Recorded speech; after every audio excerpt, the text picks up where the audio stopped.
Hey everyone, welcome to Numa. This is Alan Wiederhold, your host, and I am again very excited. It's been a crazy week. This week we'll kind of get into some of the reasons why, but man, with all the legislation kind of going on all over the country, with some media personalities that are now taking center stage and talking about psychedelic assisted therapy and the importance. It's great timing. I have a great, very knowledgeable, very impressive guest today who has actually been on both sides of the legal aisle, if you kind of sort of speak. So joining me today is Victoria Cvitanovic. She actually was a prosecuting attorney in Louisiana, had some things happen in her life, and has kind of crossed to the other side and is an advocate in psychedelic assisted therapy. So join me, everyone, in welcoming Victoria. So Victoria, thank you so much for joining today. Yeah, Alan, thank you so much for having me. This week has been, as you said, absolutely insane when it comes to the progress we've made as a psychedelic movement and as a psychedelic medicine movement.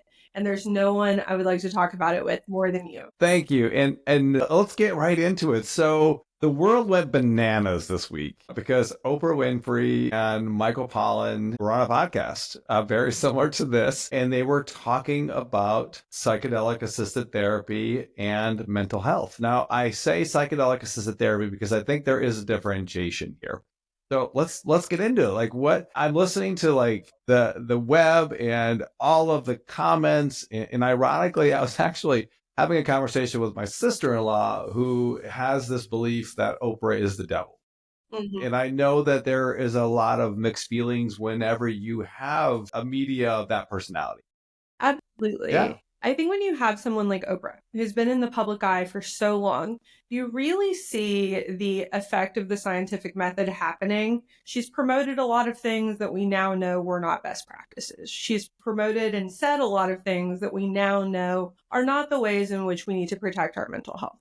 But she has done her learning in the public eye. And I think that that is very complicated to do and very brave to do. And whether or not you agree with Oprah or you think she's a good or bad person or you think she deserves her platform or not, she has it. So having this very public conversation about psychedelic assisted therapy with someone like Michael Pollan, who for many people was their entry into learning about psychedelics, I think is overall good for the movement.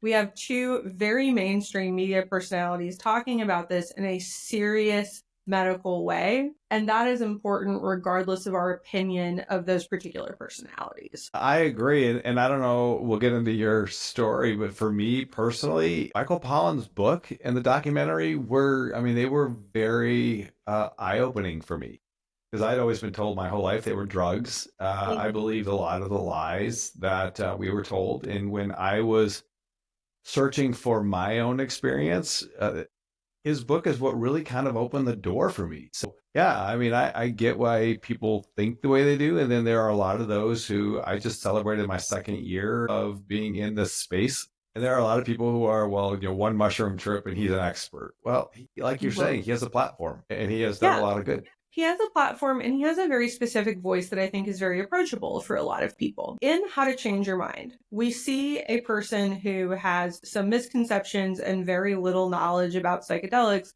go through the process of trying to teach themselves about this particular area. And to do so in the way I think we tell a lot of inexperienced people to do it. Go talk to experts, try these things yourself, see how they work for you, move slowly. All of those things were a very good example of how one could become educated about psychedelics. Now, does going through that process necessarily make you the world's most trustworthy expert who should be the voice for the movement? Maybe not. But it's an important perspective to have as we try to call people in and say, this is something that you need to learn about. Yeah, and I think having that almost innocence, because I always have these conversations whenever you look at what anyone is saying, you always have to ask yourself who's saying what and why are they saying it? Like, what's the agenda? And I love that. I love that he came at it with an innocence and a platform and has been able to really kind of navigate from a third party perspective of I'm not in the game. I'm a journalist too, who really kind of approached this thing from a I don't know what it is, but it was a really open and honest, I think, dialogue. At the I same think, time, yeah, go ahead. Sorry. oh, I apologize, I didn't mean to step on you. I was just agreeing. Yeah, no, and I think Some of it, though, like I just rewatched the documentary a week ago. Haven't really watched it in a couple of years, obviously from a new lens because we're in this business now and we're very passionate about it. And there were other media personalities that you see. Actually, I saw one with Nancy Grace. She was fighting with Rick Doblin and calling Rick every name under the sun. And now there are things that we know that are more accurate than what they were. And at the same time, it's like, we've not really gone back and apologized for comments and things that were said. And I think maybe some people, that's some of the polarization. I agree with that. The entire issue with psychedelic medicine as it grows and changes is that we are doing our learning in real time. These are compounds that we were told cannot study, cannot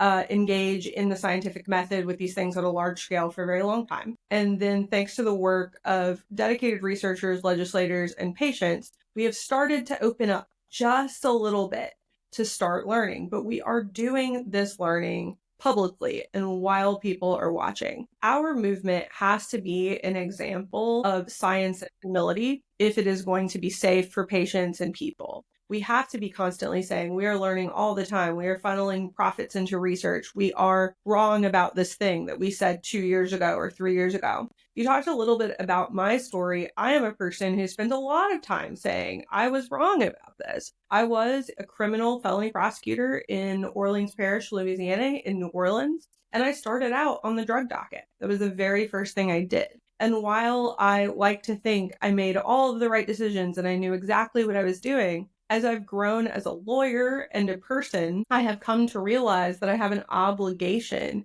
to share and advocate for and change the pieces of legislation and the pieces of the system that do not comport with the best interests of people. That is ultimately my obligation as an officer of the court and as a human being. So yeah, I'm willing to say, I was wrong about this. I learned myself that this was a legitimate scientific therapy that could help me and help others. And I want to make sure that we convey this attitude of it's very, very safe to learn here. It's very, very safe to learn how to change your mind. I love your story. And I think when we talked, one of the things that we don't realize too, and I think they actually hit it in the podcast, which I was really kind of surprised, that Michael Pollan actually talked about Richard Nixon and the quote that he gave to Eldred. So about going after the hippies and the blacks. I wanted to go after the hippies, so I took away LSD. I wanted to go after the blacks, so I took away cannabis. And then we just started to see an incarceration rate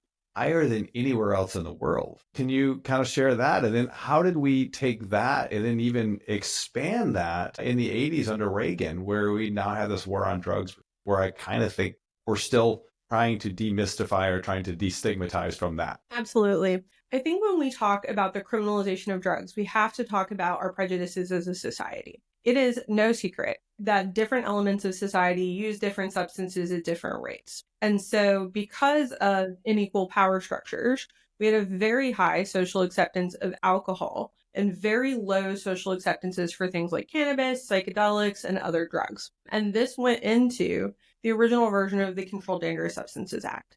It resulted in a lot of the scheduling we see today with marijuana as a Schedule I drug alongside things like heroin and fentanyl. We saw this prejudice be written into law.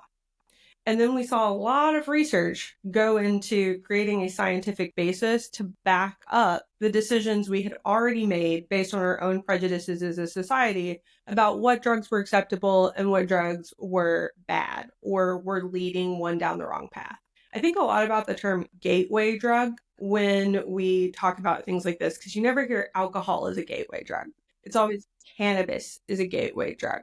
And that thought process, the logic that goes into making that assertion, is the result of very carefully calculated and marketed prejudice. So when I came out of law school and was a baby prosecutor, one of the first things that I learned how to do was prosecute drug crimes.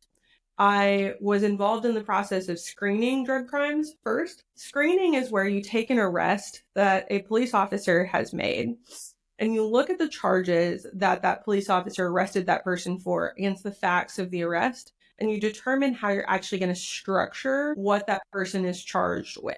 So oftentimes you'll see people arrested for things that are duplicate crimes or maybe not the perfect definition. because police officers aren't lawyers, and we have to go through this cleaning up process. They've proposed these charges upon arrest. We are now refining them as attorneys to prepare to charge an individual if that's what we're going to do. I was ultimately shocked and overwhelmed by the number of cannabis crimes that I saw. That was unbelievable to me. I was just caught off guard. And using cannabis as the basis for other crimes like guns and drugs charges, things like that, was rampant at that particular time period. And to be completely fair, these cops were following the law largely. Obviously, there were bad actors. Obviously, there were things that we had to root out and take care of.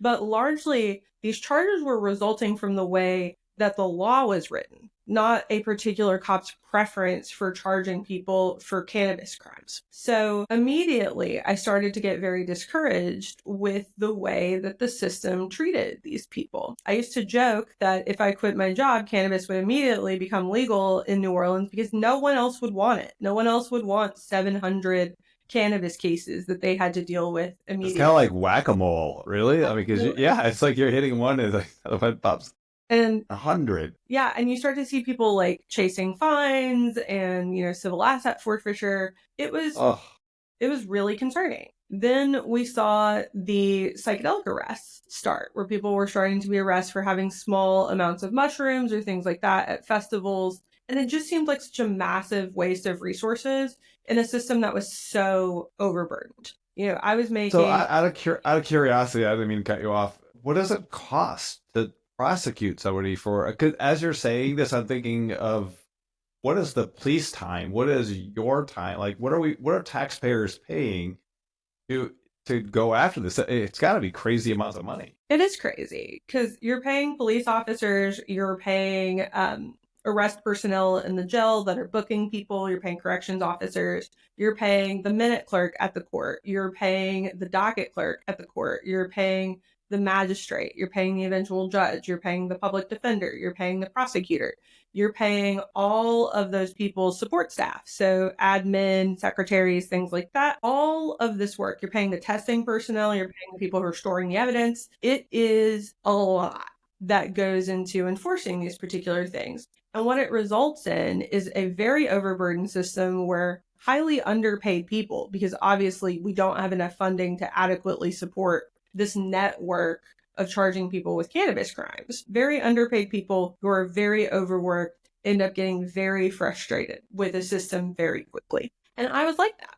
I was one of these people who was looking around going, what are we doing? There's so much violent crime. There's so many more important things we could be spending our time on than this. And we are spending our time on this because supposedly we're protecting people from later on entering some gateway drug relationship where they're going to experience addiction and the negative consequences of that. But that is not reality for the majority of cannabis users. So why? Why spend our time? Why spend our money? When I left the DA's office and went into private practice, I knew that I had to do something about this system. The most devastating thing I saw as a prosecutor was people who were in serious pain, people who should have been patients, becoming dependent on the illicit market for things like cannabis because they could not access the things that they needed to be able to get through their day. So I went into healthcare law.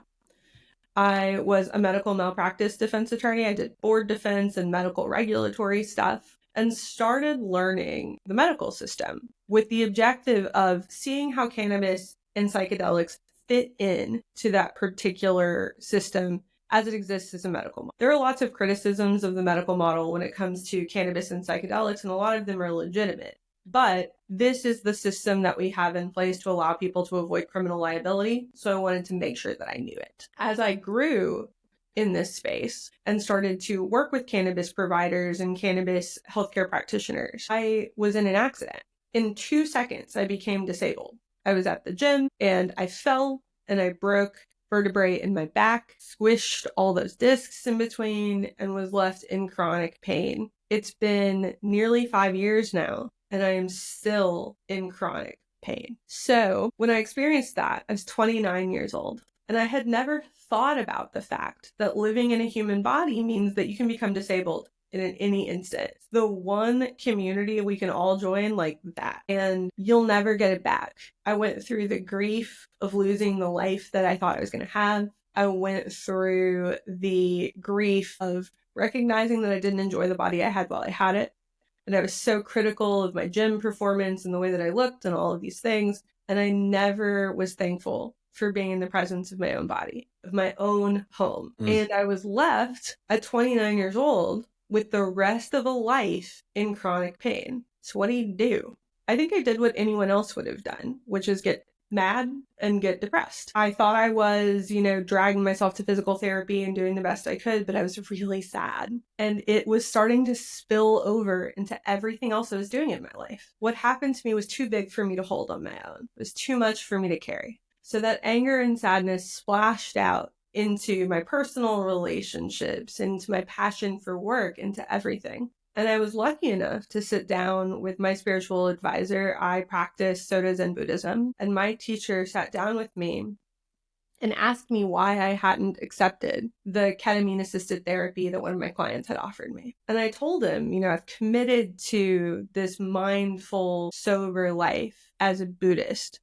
I am, using cannabis medicinally. I am using nothing else. I've gotten alcohol out of my life. I've really focused in on this and I don't want to risk it.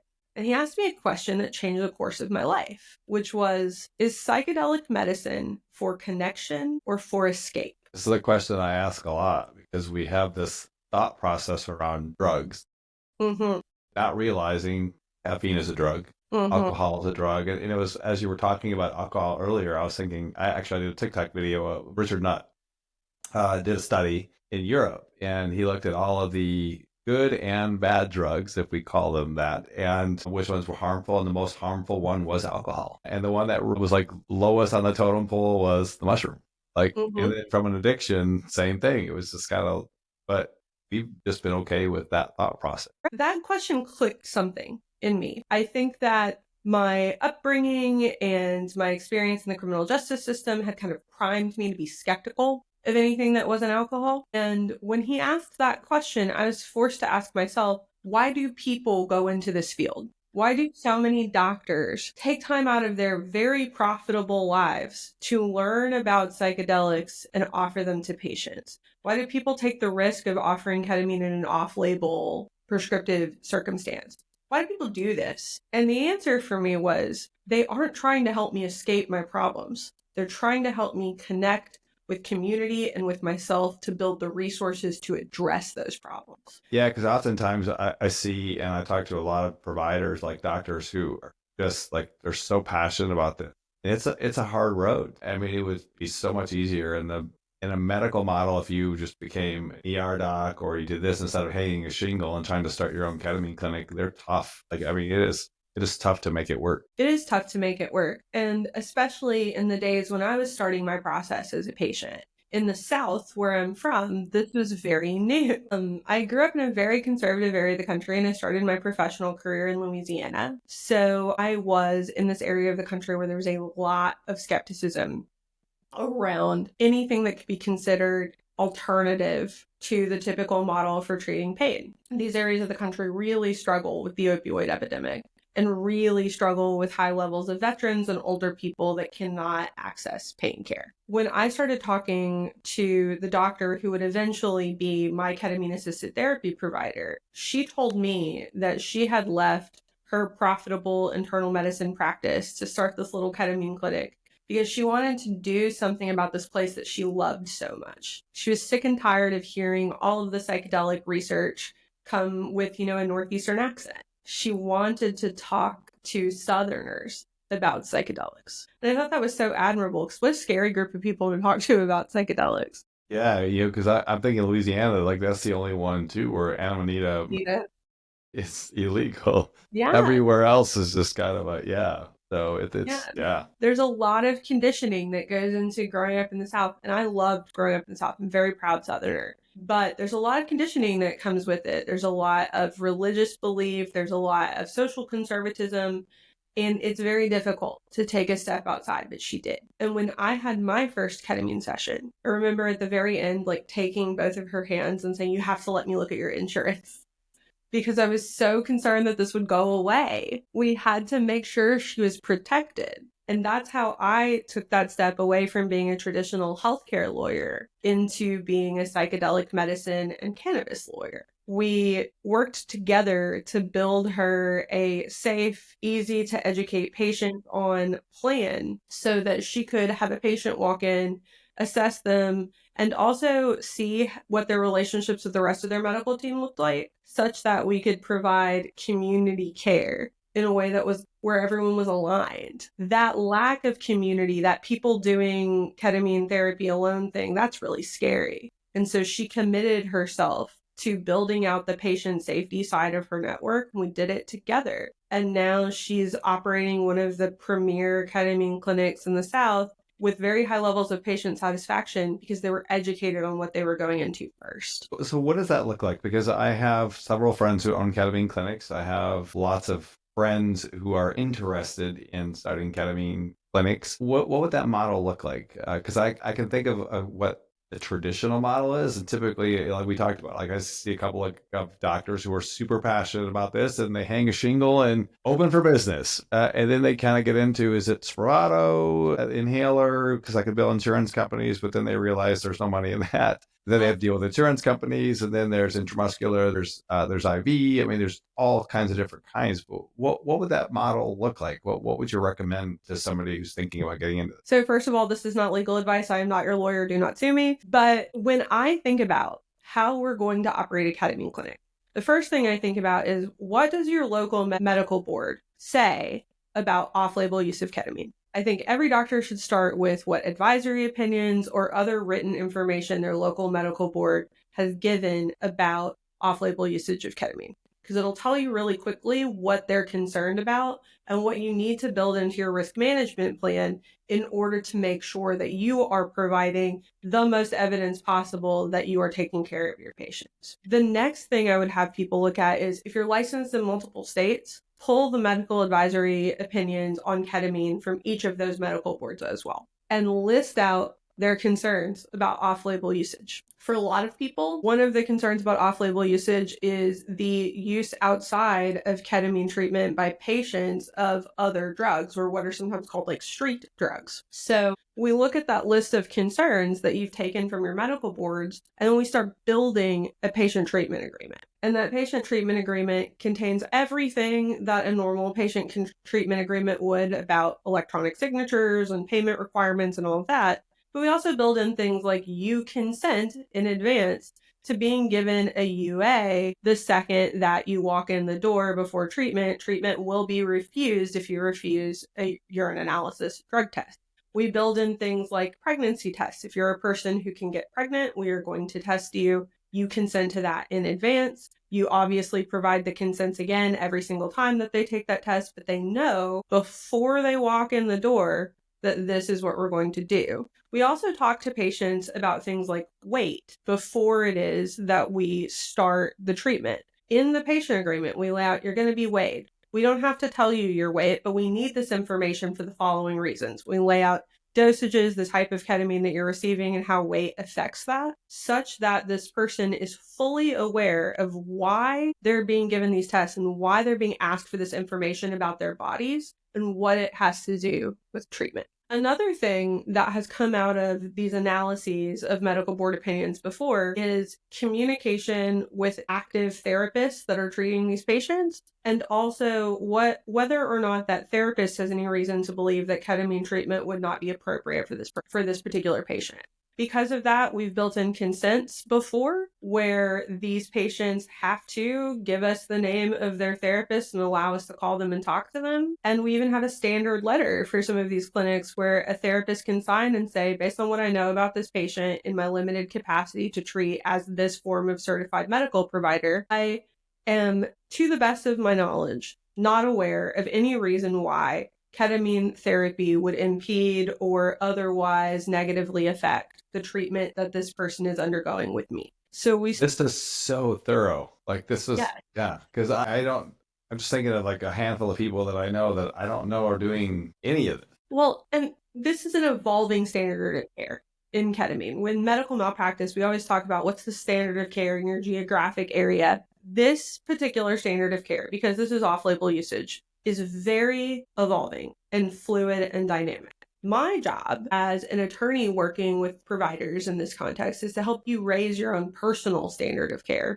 to lower your risk. When you go to your insurance company and you say, I'm providing ketamine therapy, I want you to be able to show them this is everything I'm doing to document what we're doing and make it safe so that you get the best rate possible. When the medical board asks you about your practice and says, this incident happened, what were you doing to prevent it? I want you to have a very clear process documented such that you know what your response to these questions is going to be in advance. These things grow and change as we learn more about ketamine, and I'm personally flexible on learning how it is that we can tweak these agreements to be even safer for patients. But a huge part of why we ask providers to do this isn't just for their own protection, it's for patient education. When you don't allow people to schedule their first ketamine treatment online, and they have to schedule a consultation with you first, and you really block out a good 30 minutes to walk through these agreements with them and say, this is why I'm asking you for this information about your body. This is what happens when you go into the room for treatment. This is the route of administration that we're using for this particular medication for you, and we're using it for this reason. That person builds trust not only in you, but in the system of psychedelic assisted therapy. And when they go talk to the next person, they're able to say, this was not some kind of, druggy experience like many who doubt the efficacy of the medicine would like us to believe.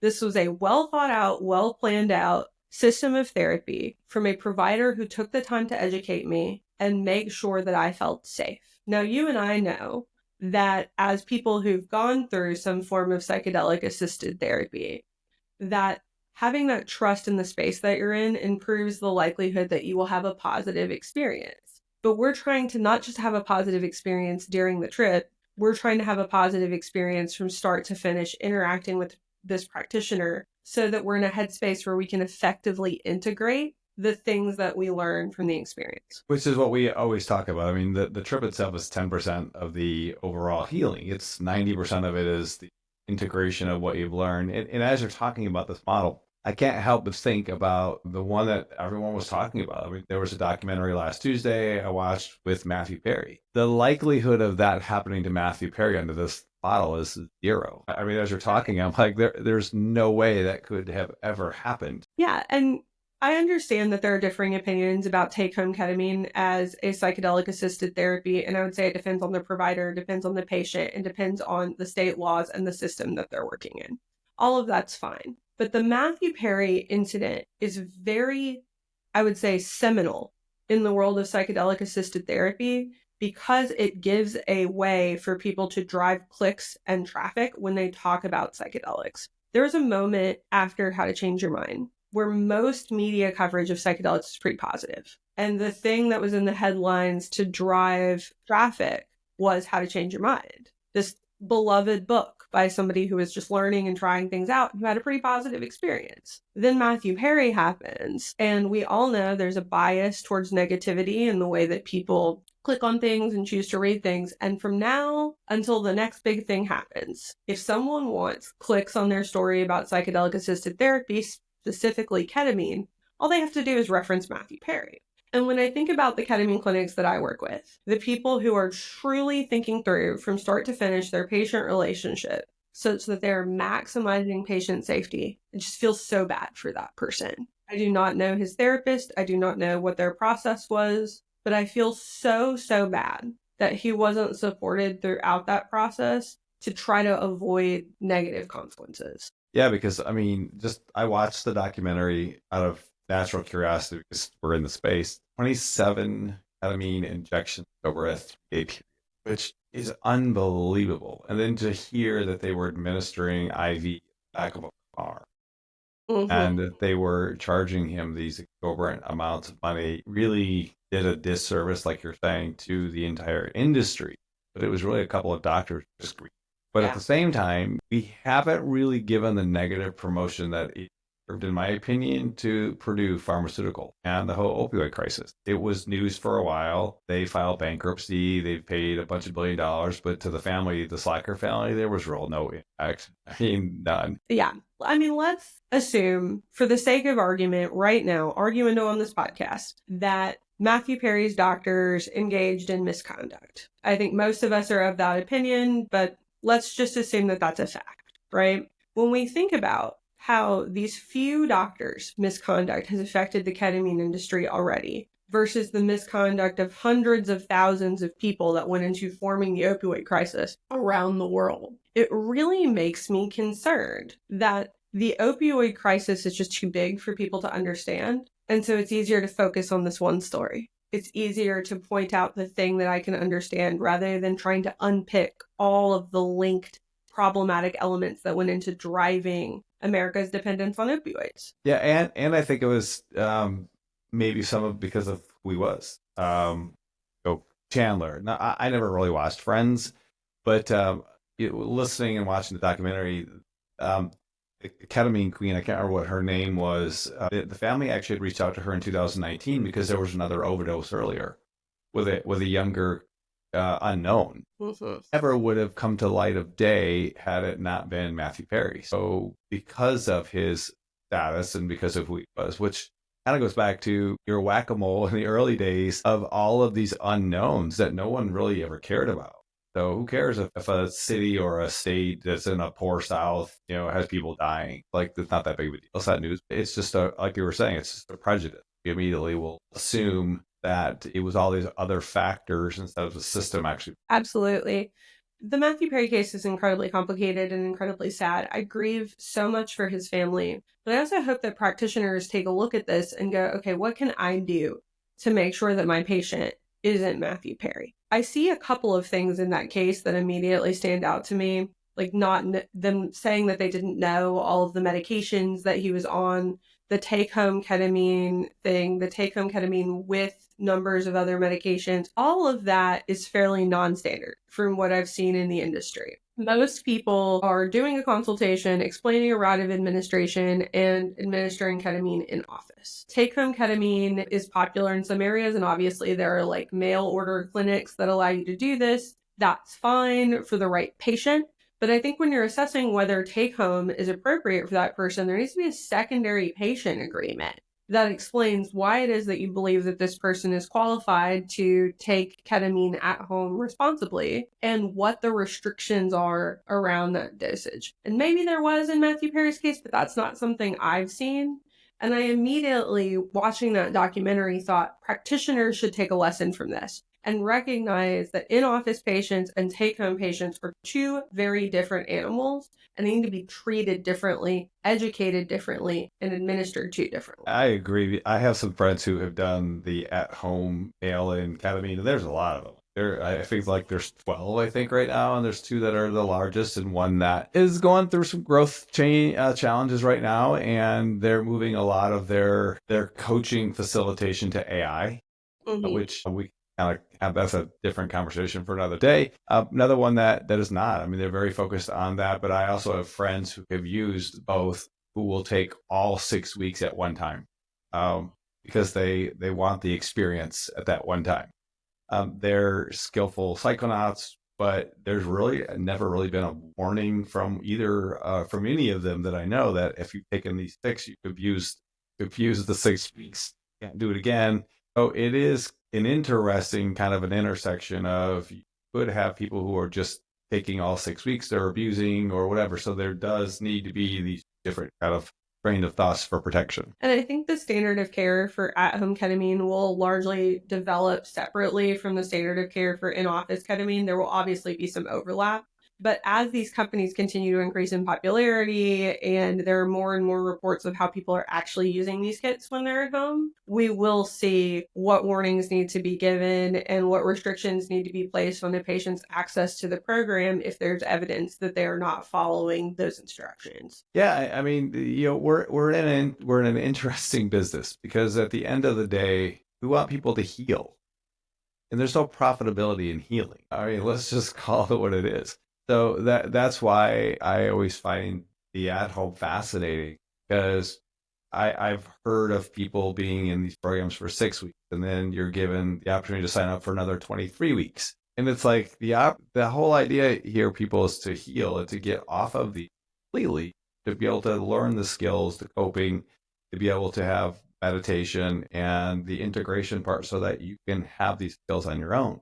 Right. And be able to dip back in when you need to dip back in, and then step back out when there's time to be away, and be able to navigate that space that you need from the medication in a skillful way. I think Yeah. at home is going to be very complicated as it grows. It has a lot of potential for accessibility. As someone from a rural area who really worries about people who live in rural areas not having access to this, I see its place in the market. But as an attorney, I am concerned that patients are not adequately educated and supervised, and that our standard for how to do that and how to evidence integration and how to assist people with that process is going to change. Yeah, and I look at it because I came from the health insurance side of the world, and I look at how do you, as a company, grow? How do you require 10x investing? Keep people in ketamine. I mean, unfortunately, that's a lot of what we're doing right now.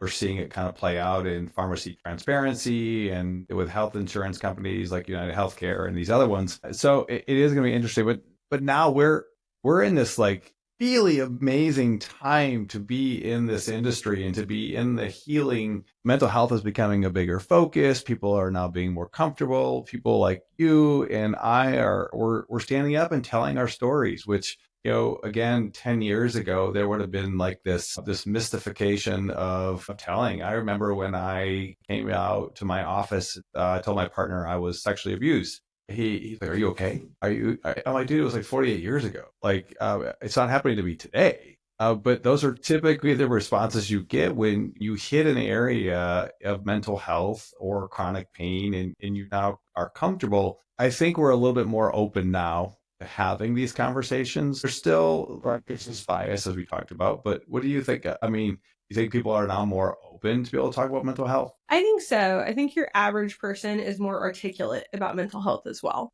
I think we've seen people have a little bit of time with the pandemic and also with the proliferation of mental health based content on social media start to get some kind of language for what it is that they're feeling and to be able to have the conversation. Oftentimes, in my perspective, it wasn't that people weren't open to talking about mental health, they didn't know how to.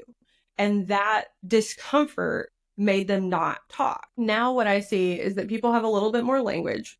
They're able to speak a little bit more articulately, and they're able to convey a little more accurately what it is that they're experiencing.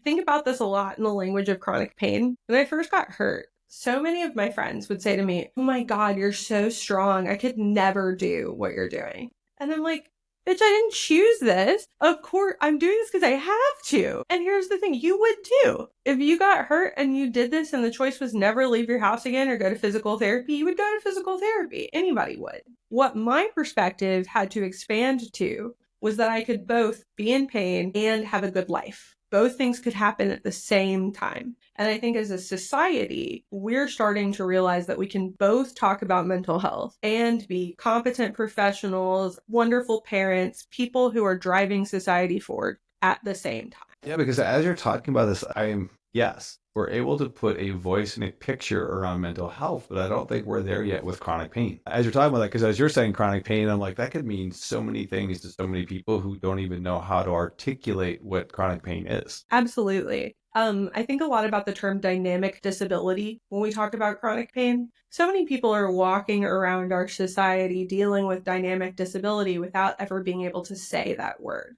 They have something that they're experiencing in their bodies that shifts their capacity from day to day. And it could be pretty dramatically. For me, some days my back pain is so bad I can't walk. Most of the time it's fine. And I'm having, a wonderful life and a great law practice and all of those things.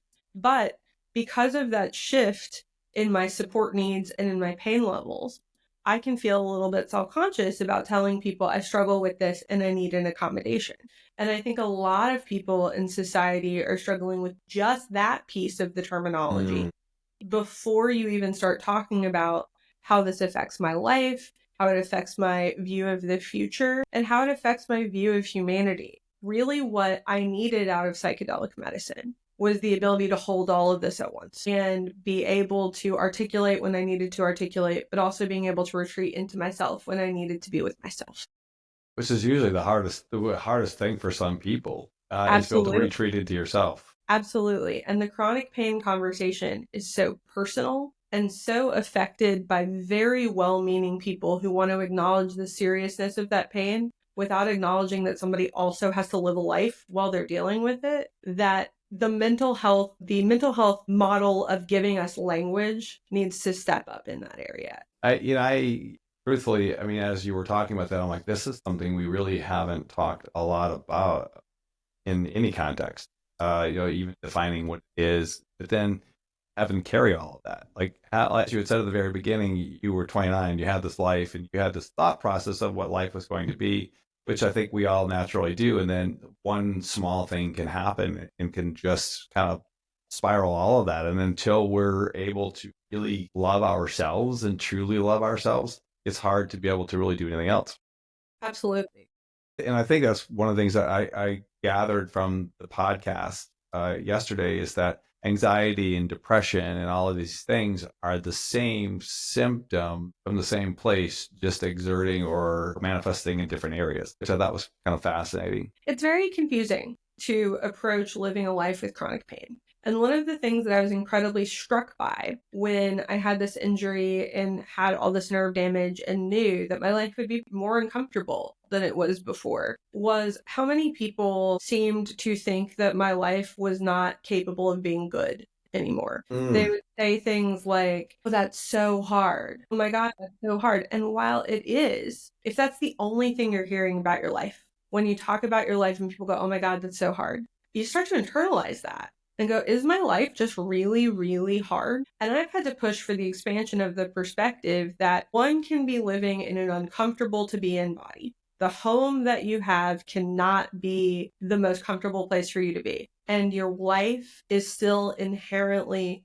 capable of goodness and joy. It doesn't We have for to admit Yeah, you. we forget this is a giant meat suit.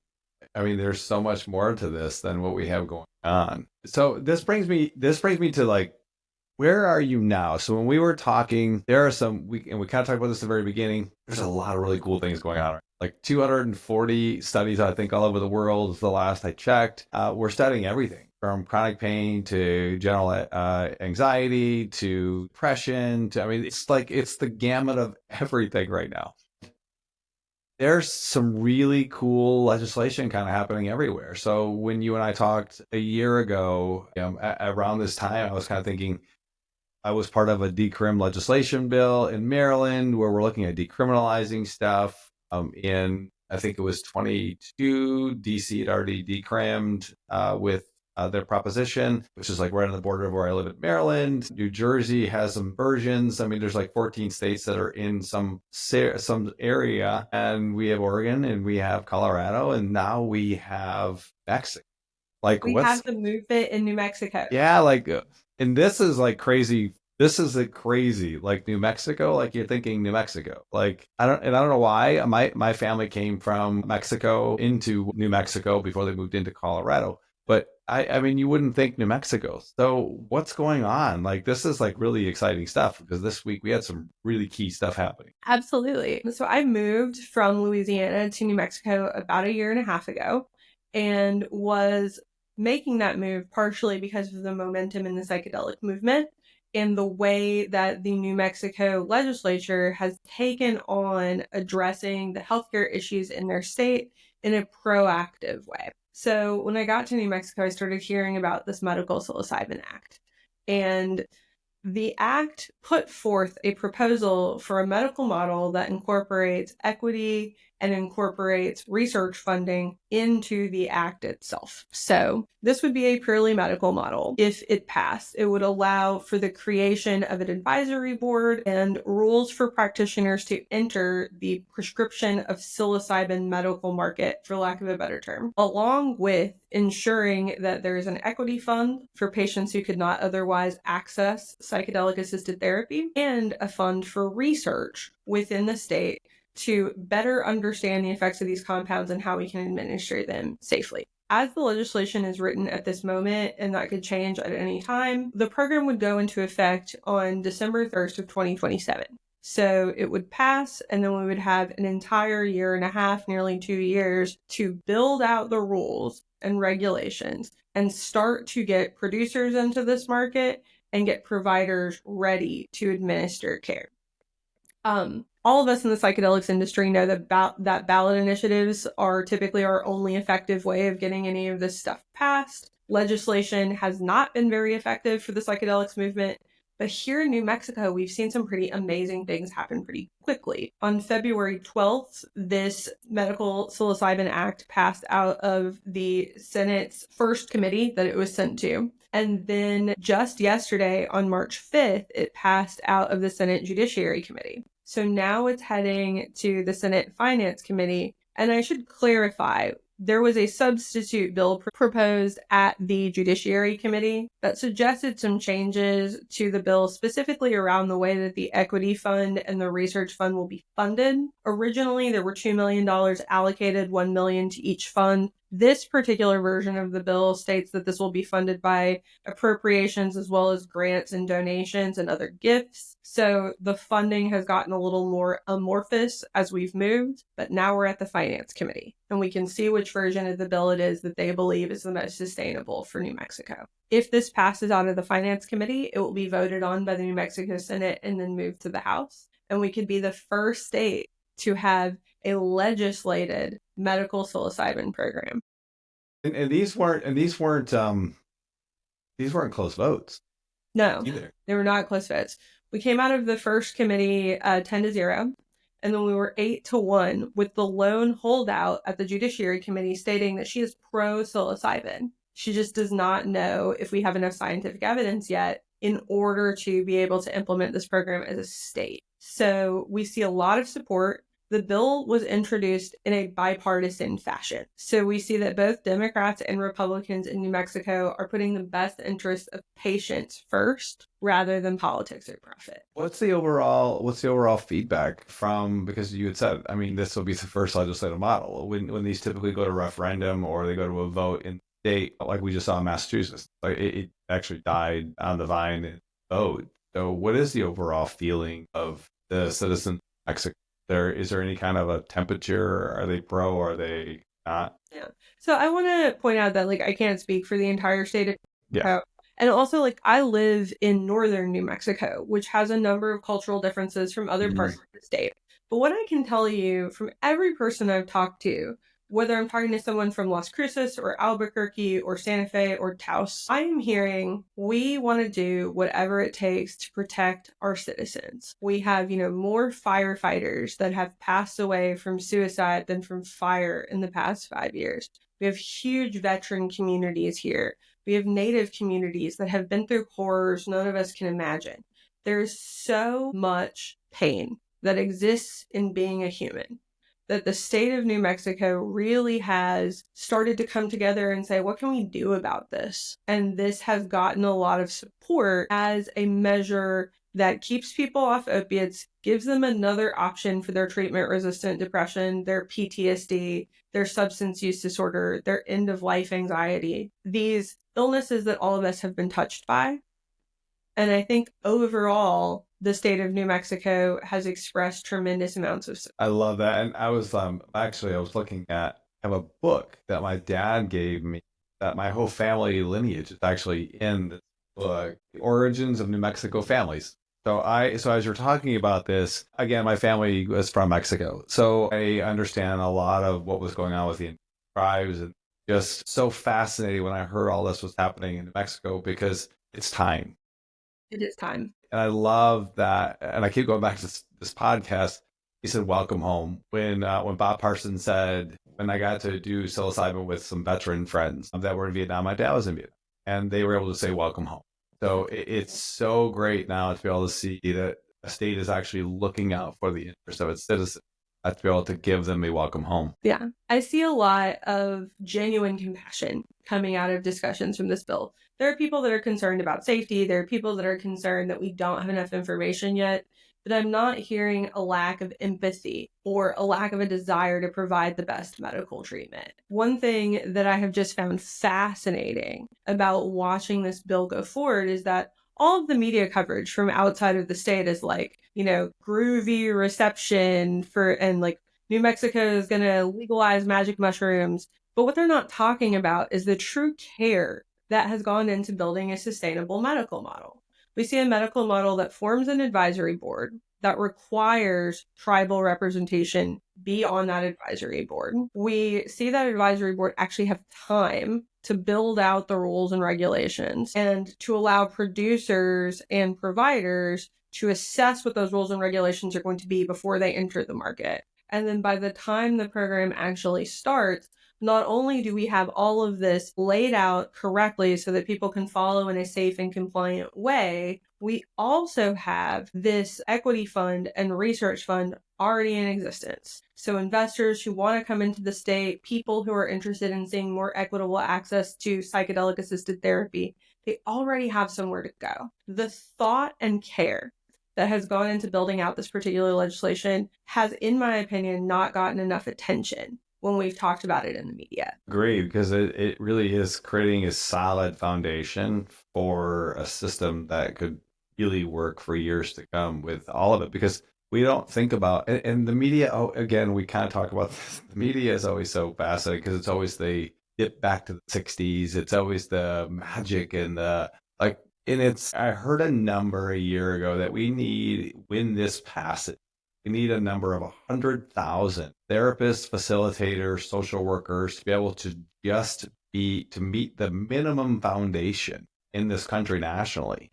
So to be able to think about all of this from a state's perspective and to know that they've already said, we know 27's coming, we're going to build it now so that we're ready. That is newsworthy, or should be, like you're saying, newsworthy just by itself, because it is a sustainable model. Yeah, and they're creating this stability for market participants. When I talk to doctors or healthcare providers about entering into ketamine assisted therapy, there's a lot of concern that I hear because the regulations are constantly changing and everyone's opinion is constantly changing and it's very complicated. What I see with the Medical Psilocybin Act is an opportunity for people to ask their questions before they make mistakes. If there's a problem with understanding a regulation, they have time to work through a compliance plan with a lawyer. They have time to talk to their insurance companies. They have time to build all this out and then on day one, open their doors compliant and not have to learn the hard lessons that so many of us in cannabis or in ketamine assisted therapy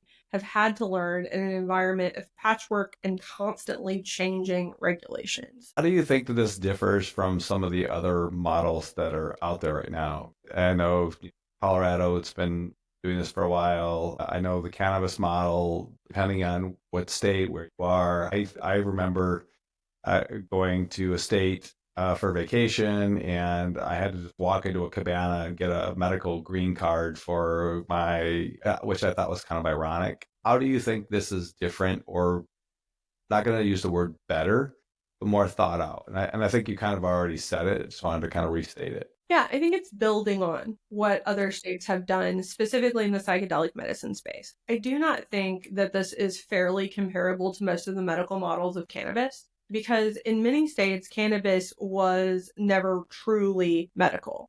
There was this barrier to entry of the medical card, but there was not a lot of patient monitoring requirements or very clear structure around who we were prescribing this to and why. And in a lot of those states, they've now gone recreational. Now, that doesn't mean that no one was truly practicing medicine when it comes to cannabis. There absolutely were doctors out there that were prescribing to very appropriate patients who absolutely needed this.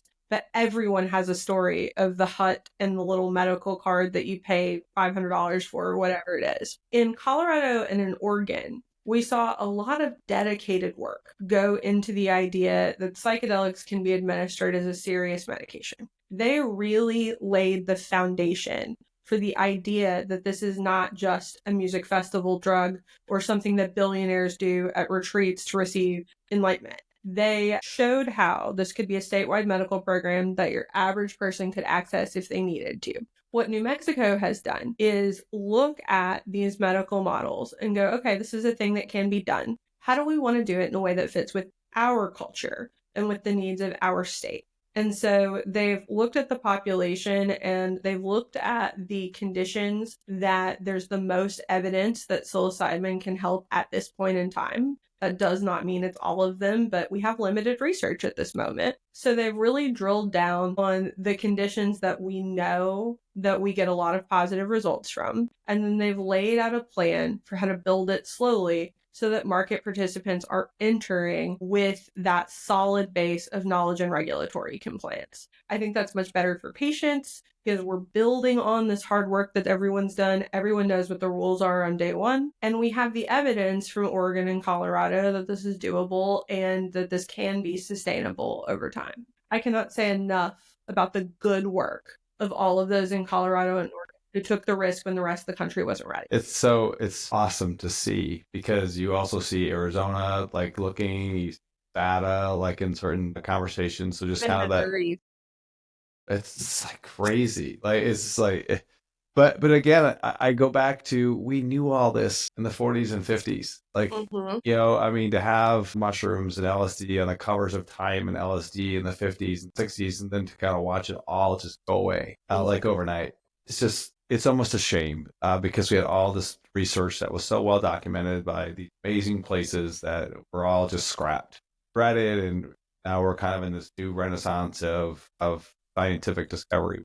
Yeah. Super cool to watch. Yeah. We're having to build it again, and that is frustrating. And I understand anyone being frustrated with that. But I think we have a real opportunity here to learn from why it is that this wasn't successful the first time.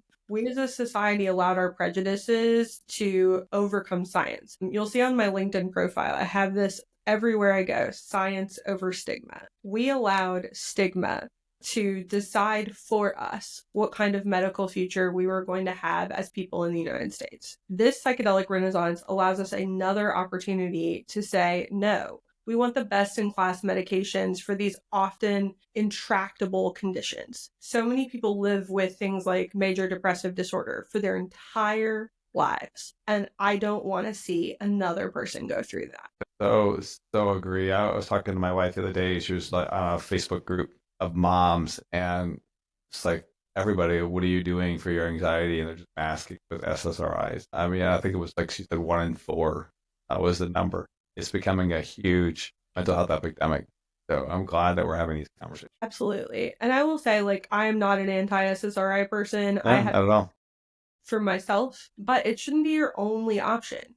And there's a huge number of people that for them, these things are not working. When we talk about patient care, we have to talk about, are we only pursuing one track because it's what's been done and what insurance will pay for? Or do we have all of the options available that could possibly be helpful to you, and we're customizing your treatment plan to your needs and your particular responses to these medications? Well said, because there's, again, the stigma over science. So why are you not pursuing these other things?